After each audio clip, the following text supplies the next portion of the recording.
Hello, alors Giamas m'a proposé de tester une nouvelle petite tablette. C'est la Honda, sans le H, V80.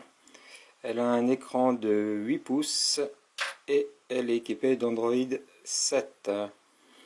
Qu'est-ce qu'elle a d'autre également? L'écran IPS a une résolution de 1920 par 1200. Elle a un petit processeur quad-core 1,3 GHz, 2 Go de RAM et 16 Go de ROM. C'est-à-dire que c'est pas beaucoup. Et également une petite caméra arrière de 2 mégapixels et une caméra frontale de 0,3 mégas, c'est-à-dire qu'elle est VGA. Autre point marquant, le Wi-Fi est uniquement en 2,4 GHz. Et puis c'est à peu près tout, donc c'est une petite tablette sans prétention. Apparemment elle aura une batterie qui peut tenir 6 heures, ça je le testerai également. Et voilà à quoi elle ressemble.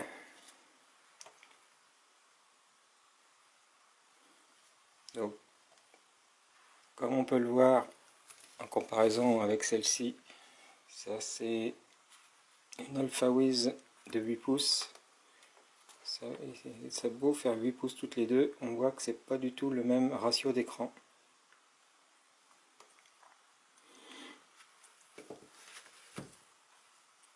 Rien dessous. Sur le côté gauche, un port pour carte mémoire micro SD. Derrière, un appareil photo sans flash.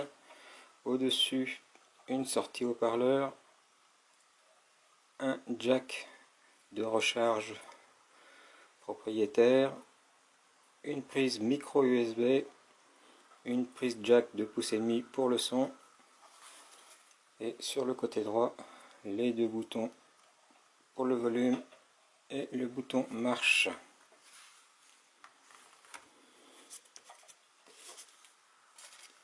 La petite pochette dans laquelle elle était, et pour le reste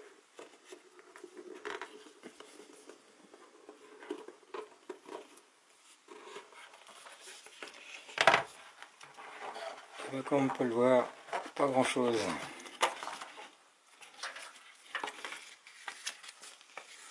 Un user manuel tout en chinois et un petit cordon micro USB d'à peu près 1 mètre et rien d'autre. Donc, pensez, si vous n'en avez pas, à acheter un chargeur USB en plus parce qu'il n'est pas fourni.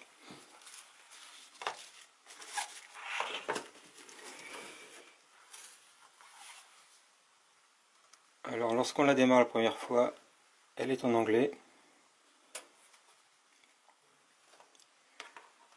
Ça c'est pour remettre pour la taille de l'écran. Donc on voit qu'il est en format très allongé par rapport à celle-ci qui est un format plutôt 4 tiers. On va le mesurer. L'écran fait sensiblement 20 cm, ce qui fait bien 8 pouces. On va aller dans les réglages.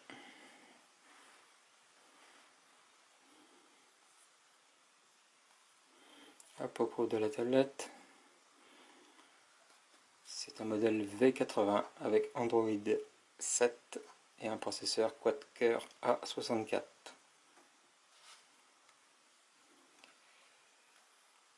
Pour la partie stockage, on voit que sur les 16 Go promis, il n'y en a que 10 de disponibles. Le reste est pris par le système. Et pour ce qui est des 2 Go de mémoire, on voit qu'il reste 1,1 Go sur les 2 Go. Voilà.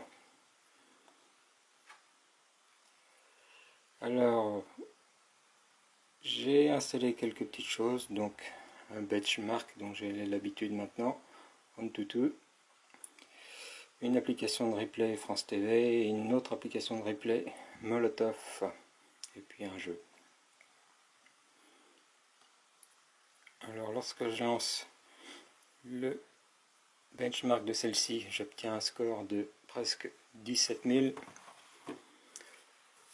ce qui est relativement peu. Je vais relancer la même chose sur celle-ci.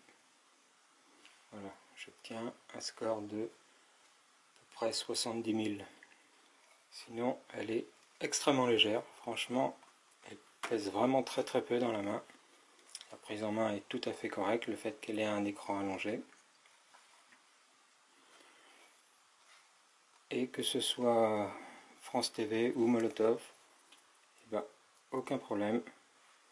Ça marche du premier coup.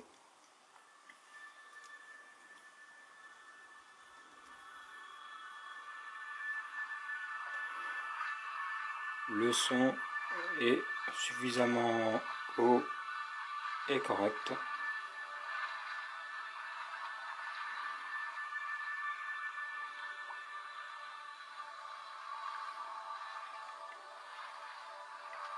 L'écran est très détaillé. Pas aussi lumineux que certaines, mais très correct.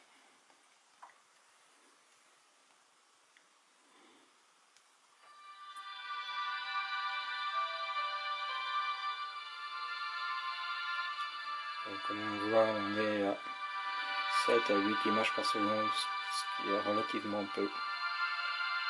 Mais la fluidité reste convenable.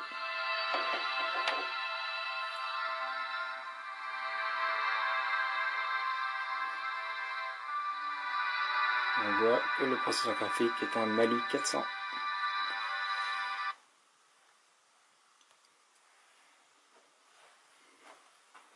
Lancement d'un jeu.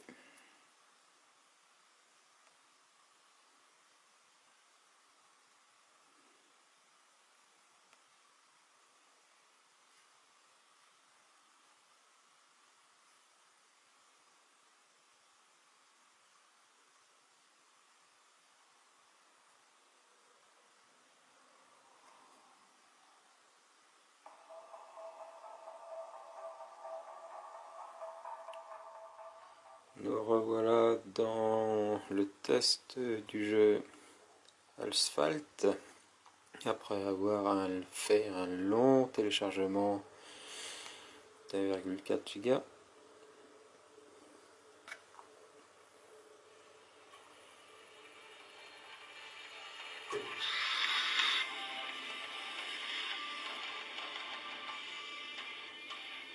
Donc autant dire tout de suite, je suis pas franchement doué pour ce genre de jeu, voire pour tous les jeux, mais c'est pour vous montrer les capacités en termes de graphisme et de son de cette tablette.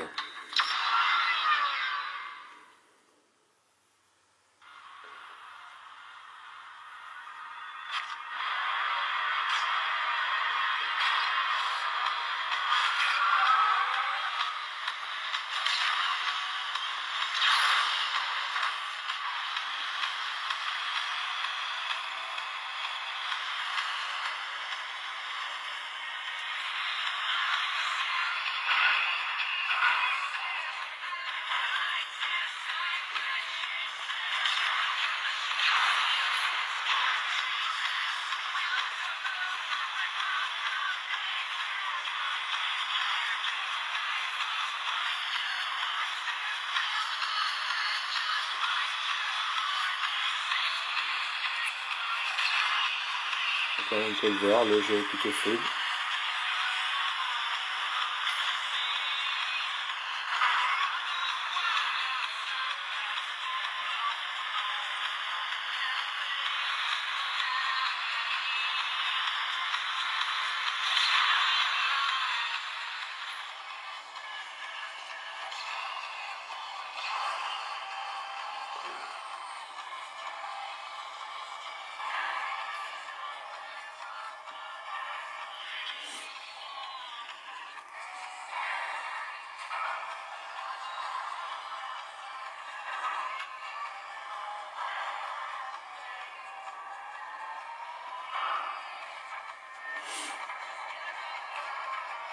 Bon, on va arrêter là le jeu. Comme on voit, c'est jouable, le son est à peu près correct. Et puis je vais arrêter là le test de cette tablette. Comme on voit, c'est une tablette adaptée à la navigation internet plus qu'au jeu et au graphisme.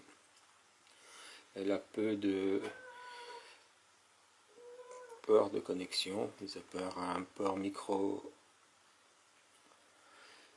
SD et un port micro USB. Donc elle conviendra pour une petite utilisation sur internet et du Facebook, des Candy Crush et autres petits jeux. Voilà, allez, ciao.